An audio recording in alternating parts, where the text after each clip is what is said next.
What's up, everyone? Welcome to the April 15th edition of DraftKings Tournament Plays presented by PrizePicks. I'm your host, Adam Scherer. You can follow me on Twitter at ShipMyMoneyDFS. And as a reminder, you get one free month of Awesemo plus Platinum when you sign up and make a deposit at PrizePicks. Be sure to use the code Awesemo to receive a 100% first deposit bonus up to $100. We have an 11-game MLB slate tonight. We're going to take a look at three of the top tournament stacks, three of the top tournament pitchers on DraftKings using the top stacks tool and the top pitchers tool on the Awesemo.com website. One thing to keep in mind when talking about these is I'm basically highlighting players that are under-owned or the best combination of like correctly owned and slightly under-owned. So there are some relatively low probability plays mentioned. Just keep in mind that when you're putting lineups together, you do want to try and balance out chances of success versus low ownership. So you're not necessarily just jamming all of these, as much of these guys together as you can, but they are spots that look to be getting a little bit less ownership than they should be. So if you're trying to get to a contrarian team, you already have some high probability plays. Then you can look to some of these guys, whether it be the stacks or the pitchers. So starting with the top tournament stacks on DraftKings, coming in at number 3, Houston Astros, projected for 1% aggregate ownership, a 5% chance of being the top scoring stack. They're taking on Marco Gonzalez. They have a 4.4 implied run total. Gonzalez is by no means a bad pitcher, but we know that the Astros have a lot of home run upside in their lineup.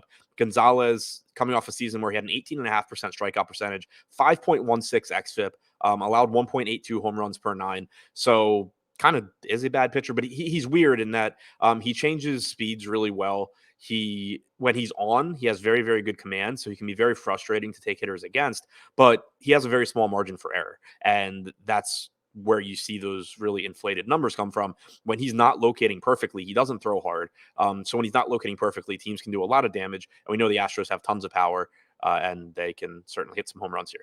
Number 2, the Chicago Cubs, projected for 4% aggregate ownership, 7% chance of being the top stack. Kind of strange that the ownership projection is so low, given that this game is in Coors Field, but they're facing German Marquez, who is a good starting pitcher. They only have a 4.9 implied run total, which doesn't stand out on this 11-game slate, and their offense really isn't very good either outside of one or two spots. So it makes sense that they aren't getting much ownership when you look at it from that standpoint, but you're still talking about the most favorable hitting environment in baseball.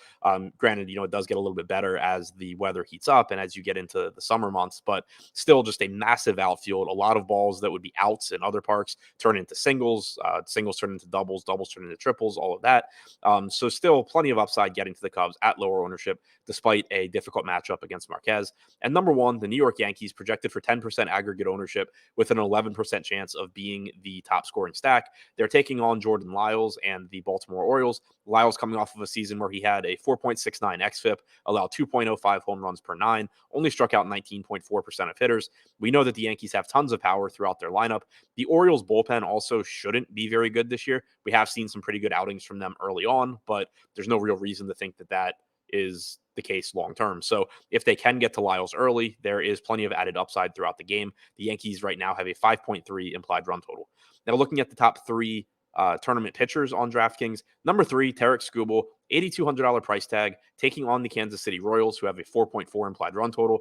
Skubal is projected for 9% ownership with a 9% chance of being a top 2 scoring pitcher. He's coming off of a season where he struck out 26.2% of hitters, had a respectable 3.97 xFIP, and he did throw 79 pitches in his first start this season. He struggled against the White Sox, but the fact he threw 79 pitches means that if he pitches well here, you could certainly see him approach 90 pitches, and he does offer plenty of strikeout upside at this price point. Number 2, Marcus Stroman, an expensive $9,000 price tag facing the Rockies in Coors Field. Colorado has a 5.2 implied run total, but Stroman's only projected for about 1% ownership with an 11% chance of being a top 2 pitcher. He struck out 21.6% of hitters last year, had a very good 3.57 xFIP, typically does a good job of keeping the ball on the ground, which could help keep him out of trouble in Coors Field. I think it's a little bit of an overpay, but at very little ownership, it does make some sense. And number 1, the other side of that game, German Marquez, $7,900 price tag, facing the Cubs, who have a 4.9 implied run total. Marquez is projected for 7% ownership with an 11% chance of being a top 2 pitcher. He struck out 23.3% of hitters last year with a 3.64 xFIP. Obviously, we prefer to target Marquez when he is not pitching at home, but at this price tag in Coors Field, there is still plenty of upside to be had. So to recap, the top 3 contrarian stacks on DraftKings: number 3, Houston Astros; number 2, Chicago Cubs; and number 1, the New York Yankees.